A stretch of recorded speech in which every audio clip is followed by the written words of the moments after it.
And ఈరోజు మనం పెసరపప్పు బూరెలు చేసుకుందాం.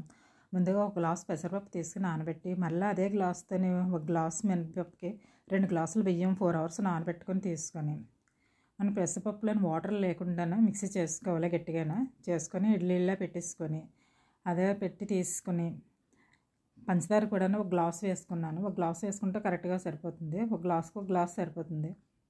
కొబ్బరి తురుము కూడా మెత్తగా వేసుకొని ఒక స్పూను యాలకుల పౌడర్ వేసి అంతా వేసి కలిపిన తర్వాత ఉండల్లా చుట్టేసుకొని పక్కన పెట్టుకొని, మనం ముందుగా పప్పు బియ్యం నానబెట్టుకొని ఉన్నాం కదా, ఆ పప్పు బియ్యం కూడా మెత్తగా మిక్సీ చేసుకుని బ్యాటర్ రెడీ చేసుకోవాలి. బ్యాటర్ రెడీ అయిన దాన్ని బట్టి మనం ముందుగా చేసిన ఉండలు తీసి ముంచుకొని ఒక్కొక్కటి వేసి మనకు ఆగుతున్న ఆయిల్ని వేసుకొని తీసుకుంటే మంచి కలర్ వచ్చేంత వరకు వేపు తీస్తే మంచిగా వస్తాయి బూరెలు అనేవి. నేనైతే బూరెలకి ఎర్లీ మార్నింగే పప్పు బియ్యం నానబెడతాను, చక్కగా వస్తుంది.